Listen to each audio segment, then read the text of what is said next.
Unity in a divided world. As the West grapples over their differences, members of the Shanghai Cooperation Organization are converging in the eastern Chinese city of Tianjin for a summit, the largest of its kind in history. From August the 31st to September the 1st, leaders from over 20 countries and 10 international organizations will attend the summit, the fifth time held in China. And Chinese President Xi Jinping will chair the meeting of the Council of Heads of State and the SCO Plus meeting. A Tianjin declaration is expected to be issued, mapping out the future of the world's largest regional organization. But it's more than just politics. At the grassroots level, people from SCO members are forging closer ties with each other. Why do this kind of exchanges matter, and how can we better leverage the opportunities arising therefrom, especially for young people? Welcome to SCO Shoreline Talks, a special program jointly brought to you by CGTN, the English channel of China, and PTV World, the English channel of Pakistan Television Corporation. I'm Li Xin in Beijing, and I'm so happy to co-host the show with my distinguished colleague from PTV World, a seasoned journalist from that channel, Mr. Omar Khalid, joining me from Islamabad. Omar, what a pleasure to do this together with you. Pleasure is all ours, and I should say, you know, the way Pakistan and China have collaborated in so many other realms, this is just another chapter as far as that collaboration is concerned. So as I say, Xin, ni hao, and welcome to this joint production by CGTN and PTV World, in which we are trying to, or we will try to decipher and focus on cultural exchange, education, youth programs, and economic cooperation, and how they are weaving stronger people-to-people contacts between the countries of Eurasia. We've been honored to be joined by distinguished scholars, leaders, and influencers from across Eurasia. Yes, Xin. Absolutely. This sounds like a very exciting discussion, and we want to make it very relevant and personal for you. We have guests from all across this organization. I understand there is a distinguished guest from Pakistan sitting right next to you, so I'll leave that to you to introduce to us. But right here in the studio, as we have seen, I have Professor He Keyong, who is Professor of Foreign Studies at Mingzhu University of China. Welcome, Professor He. Thank you. By the way, Mingzhu means ethnicity in Chinese. The other guests, what a lineup of distinguished guests we have here. From Bishkek, Kyrgyzstan, we're joined by a distinguished former statesman, Jurmat Otobayev, who is a former Prime Minister of the Kyrgyz Republic. Welcome, sir. From Limassol, Cyprus, by Mayor Sahakian, Director of China Eurasia Council for Political and Strategic Research in Armenia. Welcome, Mayor. And from Qingdao, Eastern China, Shandong Province, by Anton Butov, a Russian actor, business person, and influencer. Omar, introduce to us your guests and the ones joining us online as well. All right, wonderful. Thank you, Xin, for that introduction as well. I get to know these guests also through you. And that is a wonderful opportunity under this SCO framework to get all of these people from the different countries together. In the studios with me is Dr. Hassan Daud, but he's a former project director of the China-Pakistan Economic Corridor and has been at the forefront of Pakistan-China collaboration, cooperation, driving initiatives that connect infrastructure with communities. Thank you very much, Dr. Hassan, to have joined us. We've also been joined by Ms. Ainur Slamghazi. Thank you very much, Ms. Slamghazi, to have joined us all the way from the Astana IT University in Astana. You specialize in digital innovation and the empowerment of youth through science and technology. And of course, Salmal Al-Sari, thank you very much to have joined us all the way from Riyadh. You are a geopolitical researcher and bring a Middle Eastern perspective to this Eurasian connectivity with a focus on youth, education, and diplomacy. Over to you, Shin. Yeah, thanks, Omar. And by the way, this is the very first time I believe I'm showing up on PTV World. So it's a great honor, and all the very best, warmest greetings from CGTN here, from our production team, to all those who are watching you and those who are helping make this a reality. But I think it is important as we go into the program, let's just talk a little bit about what exactly is the Shanghai Cooperation Organization. Just now we heard, right, the background of our guests spanning from China, from Asia, from even from Central Asia. Exactly what is this organization? Now, Professor He, I'm sure you have also been following news about this organization. Actually, it was founded in 2001, so by now it's 24 years. It was founded by China, Kazakhstan, Kyrgyzstan, Russia, Tajikistan, and Uzbekistan. Now, after several rounds of expansion, the organization now has a total of 26 members, but in 3 different categories and covering Asia, Europe, and Africa. Now, I mean, 3 different categories. We have the member states, right? We have the founding 6 countries. member states, and then we had expansion, which included 2 big countries in South Asia, Pakistan and India. And then we have Iran and I understand Belarus, making it Belarus is very big. Yeah, very big, and a European member to this organization. But we also have the observer states. That's right. Right, 2 of them, which are Afghanistan and Mongolia, and there are the 14 dialogue partners. There we actually have an African country as well, which is Egypt. The other 13, we have Azerbaijan, Armenia, which is where one of our guests, Mayor Sahakian, where you're from, Bahrain, Cambodia, Qatar, Kuwait, Maldives, Myanmar, Nepal, the UAE, Saudi Arabia, where Ansari is from, Turkey, and Sri Lanka. So indeed, it's a big family. It's a big family, and it spans 3 different continents, the world's biggest regional organization. So after laying the groundwork for the discussion, now we have an idea of what SCO is. Can I have the honor and pleasure to pose the first question to Dr. Hassan in the studio in Islamabad?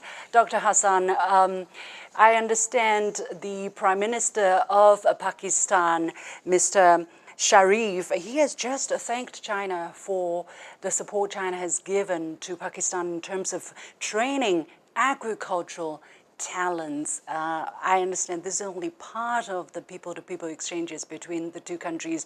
What do you make of the kind of exchanges that's happening, especially on the people-to-people front, between China and Pakistan, but also within the SCO framework? Yeah, thank you very much. And it's such an honor to be here amongst this rainbow group from representing different countries. And this in itself reflects the Shanghai spirit. By the way, I've just returned from Zhengzhou, where we had the think tank and media conference representing many countries, over 20. And there actually I saw the true spirit under which Shanghai Cooperation Organization has been established, is fostering a relationship, partnership. You know, it's not just about brick and mortar and infrastructure and connectivity. It's about connectivity of civilization. It's about connectivity of cultures, different religions coming together, sitting, talking, working on diversity, people-to-people interaction. Because, you know, trade, technology, it's all about people sitting together, benefiting from each other's experience and leveraging each other's endowment. And when we see such a large group getting together without any conflict, especially, and you also highlighted the vulnerability in which, the fragmentation in which we live. But here under the Shanghai Cooperation Organization, we live under a great spirit of mutual respect, harmony, loyalty, and of course, towards development. And development means quality development for shared prosperity. And this is great, and I'm really excited to see how the Tianjin Declaration comes out. I wish the next decade will be the decade of SCO. We've seen a decade of Belt and Road Initiative, but I believe the next decade will be of SCO. More people coming together, more civilization, culture, religions coming together and bringing harmony and peace across the region. I'm sure there is a lot to watch out for. There will be a Tianjin Declaration. There will be a blueprint for the next 10 years of development. I'm sure there will also be messages, a collective message about memories of the Second World War. But Omar, let me hand over to you. What will be your first question for the guests online and here with me in Beijing? All right. My question goes to Professor He Koyong. Thank you very much, sir, to have given me the opportunity to talk to you directly in my first question that I'll be asking through all of these guests. How do you view, sir, the role of the language and cultural studies in strengthening the people-to-people contact amongst the SCO states, particularly if we look at that relationship between the People's Republic of China and the Islamic Republic of Pakistan? Okay, thank you for having me, Mr. Omar. As we know, language and culture are two very important basic things in not only communicating the world, but understanding the world. So usually we call them, for example, the language studies as well as culture studies as the nuclear or core band that serve for not only exchanges, but also strengthening the understanding. So together, see, by language as well as cultural studies, we can, shall we say, eradicate the gap in information as well as understanding. So this is what I have been doing for nearly 40 years in the past.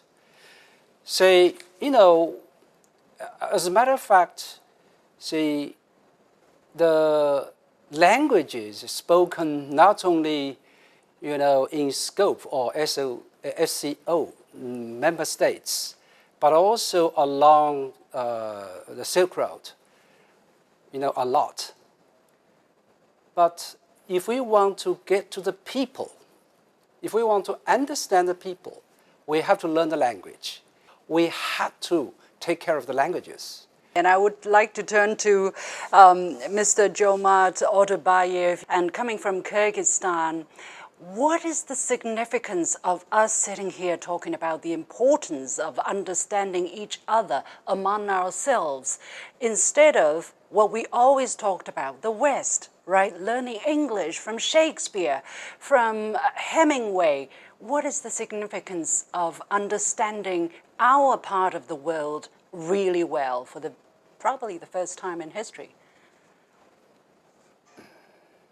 Likely or not, English is international language. This is fact which proven today, and it always will be that way. So I would advise to everyone to study English, to be able to communicate and listen, understanding everything. But we indeed live in other part of the world, in Asia and in Eurasia.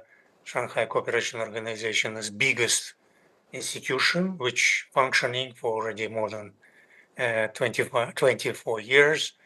I believe that we indeed have to get close to each other. First, we have to build our economies and to communicate, trade, investments, mutual understanding, security concerns, people to people, of course. And as we see in the development of our countries in our Eurasian continent, we see quite healthy development. Now we have 10 full members, which from one hand side is a very positive signal, but on the other side, it's not easy to find consensus because each of the members has a veto right. And if you look to the composition of the full membership, then we can see that there are some countries which not necessarily, let's say, agree upon everything. But all dialogues very important. It is important to listen, and it will be very important to see what will be reflected in Tianjin Declaration, because it will be first time in existing of Shanghai Cooperation Organization that with such diverse composition of participants, we will be able to provide synchronous, harmonious document. So it's everything is ahead of us, and the political will of our leaders and understanding of our people will build future peaceful and prosperous Eurasian continent and Asia as a whole. I believe that some countries which willing to observe will soon join the membership. It will not easy to build the consensus, but we have to speak to each other, to understand each other. Omar, you want to really take the initiative? I don't want to. Yes, I wanted to Yeah, please. ask our guest who's joining us all the way from the Astana, and of course, is an educationist from the Astana IT University. Ma'am, I know Islam Ghazi. I'd like to understand from an educator's perspective, because that is uniquely yours. How important is the role of cultural exchange in shaping a new generation of globally aware youth from the SCO states? As a researcher, I've been studying China's image in Central Asia and the impact of the BRI for quite some time. And in my earlier work, like 5 or 7 years back, I noted that cultural aspects received very little coverage in media. And the media attention would rise only when presidents meet or during official visits, but art-based exchanges were rarely highlighted. But nowadays, like I'm still doing research on this area, and today the picture is completely different. Now we see the frequent coverage of cultural initiatives, joint projects like Silk Star, which organized by Kazakhstan and China, and SEO Film and Television Week. Even this program. These are the exchanges that bring people together. Media partnerships, like for example, cooperation between Atomic and Business Channel from Kazakhstan and China Media Group is opening new opportunities to tell, share stories, and connect audiences across borders. Yeah. So the change is very inspiring. Yeah. It shows that cultural dialogue is no longer just a side note to politics. It's becoming a driving force in shaping how the next generation of SEO youth will understand one another and work together for shared future. Just now, Aino made such a great point, which is at the end of the day, we as human beings, what we live for, not politics, right? We live for culture. We live for, the wonderful things that a civilization can offer, the films, the arts, the books, the food, the sites, Professor He, I see you knocking your head here. At the end of the day, as Dr. Hassan mentioned, I think that people-to-people exchanges or civilizational exchanges is not a means, but probably the goal itself. I have to go to Anton. Anton from Russia, you have about 5 million fans in China. How did you manage to do that? And what are you giving them? What are you showing them that they all love you? Oh, actually, speaking of making videos, we started more than 8 years ago. And in the beginning, it was just like silly, goofy videos that everybody was doing. But after that, we kind of leaned more into cultural exchange related videos. For example, I'll go to Russia, I'll make some videos there and share it on, for example, Chinese TikTok to let people know more about Russia, to overcome some prejudices that we might have, some, I don't know, some misinformation, misconceptions, and both. I might make some videos about China here domestically and then upload it to TikTok international to let more people know about China, how it really is. What's the number one And trending? What's the number one trending video you made? Can you recall an example? Once my dad came to China for the first time, I took him to the market, just a local market here in Qingdao. And the video, as of today, it has 1.5 million likes. And Wow. collectively, I think 150 million views. Wow. Just my dad going to the market. Yeah, taking a look. Yeah, maybe I've got kind of used to that, but to him, like he kind of see it from a fresh perspective because he's never been there before, first time, and like everything is new. Like Yeah. it's very different from Russia, and a lot of people in China really like that. Kind of like the fresh look to make them understand that it's not really present all over the world. Because, for example, if you go to another country, it's different there. And once again, I think it kind of shows the cultural differences on a kind of basic level. We join each other through this diversity, and that is the unity and diversity that I think that is extremely important for a framework such as the SCO. So my next question comes to our friend from the Kingdom of Saudi Arabia, Salman Al-Sali. With the Kingdom of Saudi Arabia, that is now becoming more and more actively engaged in Eurasian platforms. How do you see the role of the kingdom in promoting cultural exchange, also youth diplomacy? Ever since Saudi Arabia joined the Shanghai Cooperation Organization as a dialogue partner in July 2023, Saudi Arabia, in a bloc that represents 40% of the world's population and about a quarter of global GDP and a third of PPP, of global PPP. When it comes to your question, youth diplomacy is definitely central in Saudi Arabia, with 63% of Saudis under the age of 30. And the Crown Prince Mohammed bin Salman himself, he said, and I quote, he said, "I look at the future optimistically, a future created by the youth in the kingdom." And another thing, the kingdom has sponsored hundreds of thousands of scholarships for Saudi students abroad, and including in SCO countries, and to build definitely bridges of knowledge and skills. At the same time, the Saudi universities offer thousands of scholarships for international students to study in the kingdom and creating real people-to-people ties. And that's what we really need. In this way, Saudi Arabia is definitely using its youth, education, and heritage to deepen civilizational dialogue within the Shanghai Cooperation Organization. Mayor Sahakian joining us from Cyprus. You are a strategic studies expert from Armenia. We actually really don't know so much. We don't hear so much about it. Tell us a bit more about your country. What is the understanding, the perception of SCO, of the platform, and why do you think it is important for Armenians, young people in Armenia, to also look east, to Central Asia, to Southern Asia, to China and to other Southeastern Asian countries and do more exchanges in with this part of the world? Thank you so much for the invitation. It is my honor to join you. And of course, for Armenia, it is very important to work with China, which is the second largest economy in the world, also with our friends from Central Asia, from Russia, from Pakistan, and other Shanghai Cooperation Organization member states. From my own perspective, I can mention that 6 years ago, I was invited to the dialogue between young leaders of Eurasia, organized by Shanghai Cooperation Organizations, where I met with many colleagues and friends from different states. We have a special panel on Shanghai Cooperation Organization.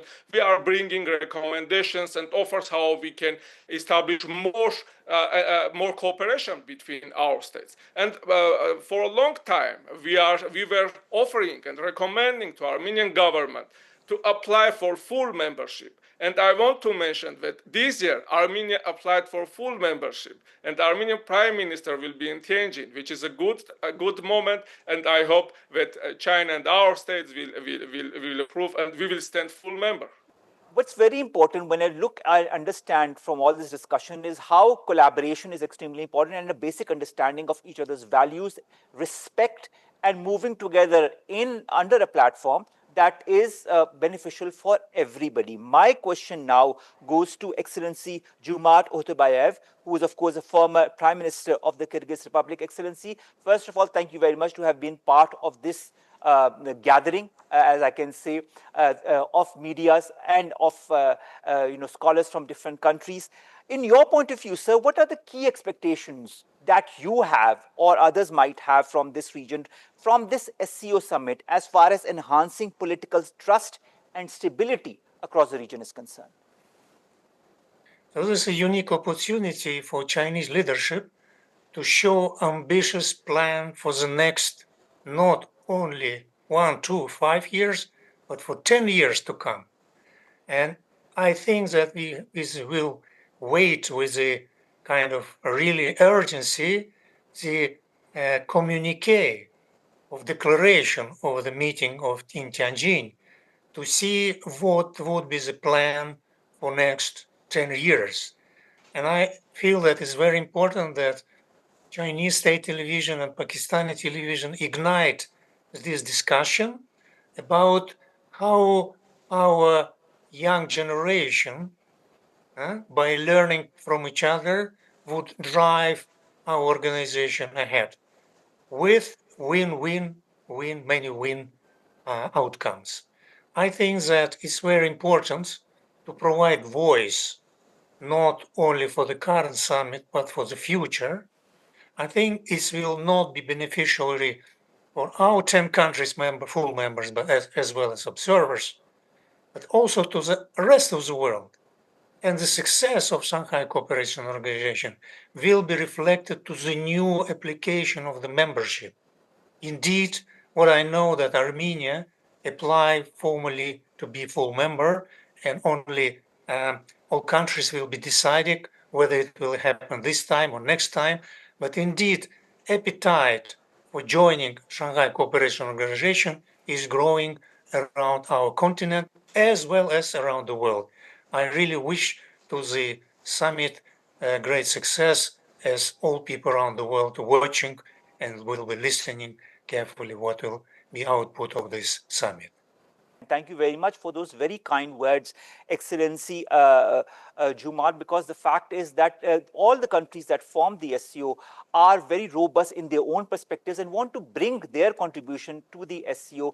And it is through the youth, it is through cultural diplomacy, it is through the interaction of our youth that now form the bulk of the different states that form the SCO that will take this organization forward in a more strengthened and robust manner. Shin, over to you. Okay, thank you. And many thanks to Mr. Orabayev, Your Excellency, for those very important words. We certainly will be keeping a close watch on the situation. As you said, this is not just about the SCO, it's also about the rest of the world, in the situation where we are, the kind of conflict and the kind of divergence and polarization we're seeing. But let me come back to Professor He here in the studio. In terms of academic exchange, in terms of youth exchanges, we understand the Shanghai Cooperation Organization has programs. Actionable is the key word that many of our guests mentioned. For instance, I understand there are scholarships for instance, 1,000 young people to come to China and study in the period of 5 years. That was announced last year. What kind of opportunities? Tell us a bit more about these kind of opportunities, and what kind of help and opportunity can young people from SCO members that they can enjoy with China putting so much effort into people-to-people exchanges? Well, I think a lot of exchange programs have been going on for not only the past 20 years, and these programs have been increased. But also one thing which is very important is to enhance the quality of the cooperation exchanges. What do you mean by that? Give us an example, if you can. That is to say, we have to materialize the concepts proposed by the leaders, the political leaders. There are two things that I can think of that might come out of the summit, the Tianjin summit. One thing is probably the Luban workshop model. Okay. Because this model has been practiced, also duplicated in many other countries. Okay, for those who are not familiar with the idea of Luban workshop, Luban is the name of a Chinese master carpenter. Yeah, who has built not only a lot of great buildings, but also has accumulated traditional skills. So he was born 2,500 years ago. But by that, do you mean that there will be more opportunities for young people in particularly in terms of vocational training? That's right. For vocational training, In the past, vocational training was disconnected with, for example, high-ranking scholarship. But with this model, which has been, let's say, practiced in Egypt, you see, and then by following this model, we can bring the students who have completed their vocational education through this model to China, for example, to continue their what we call the bachelor degree studies programs and so on. Okay, so let me go to, I know, I would love to have more female guests here, but anyway, you are, you bring such a special and different perspective. What would you like to suggest to young people who are looking for opportunities for learning, for their career development? What advice would you, what tips would you give them? I always advise to like learning is lifelong process. It never ends. And when it comes to learning, like in the classroom, we learn about the knowledge. But outside, if we are in a like in an academic mobility, if we go abroad, we broaden our perspectives. We learn about the cultures, about different. For example, like recently, we have now a visa-free with China, and I took this chance to visit China for 3 weeks with my colleagues and with my students. I took them for summer school, and for most of them, it was first time to be in China, and they were like fascinated. They said this is different China than what I imagined, and they thought that they would be definitely want to be back. At the same time, my professor from China came to Astana and visited, and he said the same. Even if we talk about visa-free, it's about creating new way of understanding of each other. Now that barrier is gone, and it makes exchanges, whether cultural or academic or business, much more natural. And I think we have to take this chance to learn about each other, to get to know about more cultural or like whatever like we want to learn in terms of science, academic, like this kind of cooperation should go further and develop more. Thank you, Ainur. Thank you. Omar. My next question goes to my Armenian guest, Meher Sahakian. I'd like to understand, sir, what opportunities do you see under the SCO? And of course, what are the expectations from the Tianjin Summit as well, as far as economic cooperation between the SCO states that could also have a cultural and a civilizational significance? Thank you so much for your very important question. And of course, economics are providing many opportunities, and I will suggest to pay more attention to transportation infrastructure development and of course peace in Shanghai Cooperation Organization territory, because without peace and without infrastructure development, it will be very hard. And of course, it is also very important to pay attention on educational opportunities. And when I am saying it, I again remember my own experience. When I came to China first time as a businessman, but I understood that something is happening in this country. There is such a dynamic, and I decided to also learn Chinese language. And I fully agree with Professor Khalid. If we want to understand people, we need to study language. We need to speak with these people. And I started my PhD at the Nanjing University. And I know that Lucien also graduated from Nanjing University. And it is also great. Yes. Anton, let me go to you again. The time is very limited, but you know this relationship is not just two-way between China and other SCO countries. It's also among SCO countries and between other members of SCO countries. In your personal case, would you like one day to make a video about Pakistan or about your father visiting a market in Pakistan? Yeah, why not? Because right now we work really close with SCO, and we make videos about a lot of SCO projects, and maybe going to Pakistan, going to India, going to other places. Why not? I've actually been very close to Pakistan and Chinese border last year. as a part of our trip, we were making a program about that. And last year, we were also making a program about our free economic zone here in Qingdao, because we have a really, really outstanding zone here, like the only one in the whole China.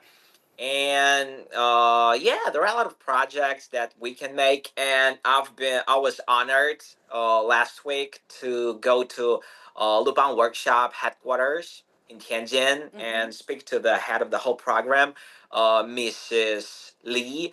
And I was just amazed by back in 2016, we only had one Lubang workshop in Thailand, and right now it's like 30, 34. And the last one been opened in Moscow actually in June 19th. And it's growing. It haven't even been 10 years, and we already have 34 Lubang workshops. And yeah, I have such plans to make more videos and more content SEO related, especially because right now we have such a cultural variety within SEO. We have so many cultures, so many religions, and I think that prejudices and misconceptions are still a thing, but we are working like really, really hard to break all the barriers and let cultures kind of work together. When we talk of breaking the barriers, and I think breaking the barriers is what the SCO countries are doing. Salman Al Ansari, I'd like to understand from your perspective how we can, all the SCO countries can break this barrier, as Anton has pointed out, for cultural and educational collaboration between all the different countries that form the SCOs, directly or indirectly. And how important is this expansion now and in the coming years? Yeah, absolutely. I think it's very important. Like, I totally agree with all the honorable guests' comments. And also to add that we need to deconstruct the notion of culture. Like, how can we find out like a way through which we can actually work together to have joint, for example, film festivals, joint music festivals, joint book fairs, and we are already doing so, but we need to invest more on that. Like, for example, about Saudi Arabia. Saudi Arabia has secured $64 billion invested in culture and entertainment. So we are actually having the golden age of Saudi culture right now. And also Saudi Arabia is opening space for joint films, arts, and heritage festivals that revive our shared history, not only in the Middle East, but around the world as well, with also to revive our shared Silk Road history. Also, we can actually do things with technology, like having technology platforms that can actually increase awareness about the importance of knowing each other, of being in touch with each other. And also, I would like to highlight the comment that has been mentioned by one of your guests, who talked about like the free visa thing that actually facilitates people to go and see each other, etc. That's actually very important. And I think the real achievement of this summit will be making cultural exchange institutionalized, digital, and youth driven, ensuring it becomes a permanent bridge across Eurasia. And here I must salute China for its vision in centering this summit on the concepts of culture, cooperation, and people-to-people ties, because that's what we really Wanted to center it need in on this. people-to-people contact, culture, and cooperation, Salman, and you very aptly put it. And the way the kingdom is also moving forward, all the other countries in the SCO are also moving forward. My question next goes to Dr. Hassan Daud Butt. Dr. Hassan Daud Butt, Salman talked about the real achievement of this summit. From a Pakistani perspective, what will be or what should be the real achievement of this summit? Yes, I think there will be many in terms of both intangible and tangible ones. Of course, countries like Pakistan, developing countries, are opening their market. So there will be discussion around infrastructure development, more, as I said, inclusive growth. But on the intangible side, I think, and the value of that is very important. We've just had discussion on that. I think more education collaboration, and Professor mentioned about university to university alliances. There is also within the CPEC framework, we have a consortium of business school working together. So, as you said, economy and culture moving together on an SEO platform. So we need to uh, bridge culture, and the best way to bridge this is through more academic interaction, more people-to-people interaction, more actors, craftsmen working together, bringing new ideas. You know, what we do today is extremely important for the future of our next generation. We're living in turbulent time, as we had discussed earlier. So anything that brings peace, harmony, talks about culture, talks about colors, talks about fusion is of immense importance, and therefore role of each one of these countries are important. And in Pakistan, which also has a great historic link with Central Asia, with Iran, with Saudi Arabia. I think that's very important in the current circumstances. Peace, as you said, collaboration and understanding. I think this understanding is extremely important. It is because of a lack of understanding that we have so many conflicts that happen. If people understand each other through culture, through youth engagement, through shared programs, that is how we can do the needful. It's a very interesting discussion that we've had, Shina. I think it's extremely important under the current circumstances to Yes. get all of these people from different countries that represent directly or indirectly, the Shanghai Cooperation Organization, to give their points of view on how we can further strengthen this robust organization. Yeah. I leave you to end this show, and then we'll come back to it. Thank you so much, Omar. It's been a great pleasure and great honor to work with your distinguished organization and to work with you. It's been so smooth. I'm really happy. See, after this cooperation, we know each other a bit better. Next time I go to Pakistan, I have an address. We'll go to the market together, maybe. You will always be my guest. I'll show you around the markets. I can assure you, I will take you in the busiest of markets, and you can have a lot of new interactions there as well. I look forward to that. I so look forward to that. It's been a great pleasure. I certainly learned a lot, and many thanks to our guests who have been sharing with us their wonderful insights. Professor He Keyong of the School of Foreign Studies at Mingzu University of China, Dr. Hassan Daoud Bhatt, a former project director of the China-Pakistan Economic Corridor, joining us from the studio in Pakistan. Ainur Slamagazi, Assistant Professor at Astana IT University. Thank you very much. Mayor Sakhakian, Director of China Eurasia Council for Political and Strategic Research in Armenia, my alumni from Nanjing University. Salman Al-Ansari, a Saudi geopolitical researcher, bringing us a very unique perspective from the Kingdom of Saudi Arabia. And last but not least, Anton Butov, a Russian actor, influencer, and businessman, whose video about his father visiting a Chinese market went viral. And we hope there are more videos coming up in the future. I'm sure of that. It's been a real pleasure, Omar, isn't it? And to have all of these guests. Thank you so much. And we have to wrap it up. Thank you for watching this special joint production between CGTN and PTV World from Pakistan. This is Liu Xin in Beijing. As usual, you can follow me on Facebook and X using the handle Liu Xin in Beijing. Omar, thank you so much. It's goodbye from Beijing. Omar? It was all ours, I think, Shin. I think it was an extremely important collaboration because we are already friends and we are already collaborating in so many different circles. I wish to have more of such programs so that not only do we bridge the gaps in the different forms that people don't understand each other, and the whole perspective. I think one of the important perspectives of this show was also to understand each other. So the discussion, as we all know, has shown us that culture, education, youth, and economics are not separate streams but interconnected pathways towards trust and cooperation and peace. It's goodbye from us in Pakistan as well. We wish all of our viewers all the very best in all the different countries where you're watching us. And may SCO continue to prosper, to strengthen, and to prove to the world that this is an organization that truly matters. Allah Hafiz from us in Pakistan. And all the very best from us here in Beijing. Thank you for watching once again. See you next time.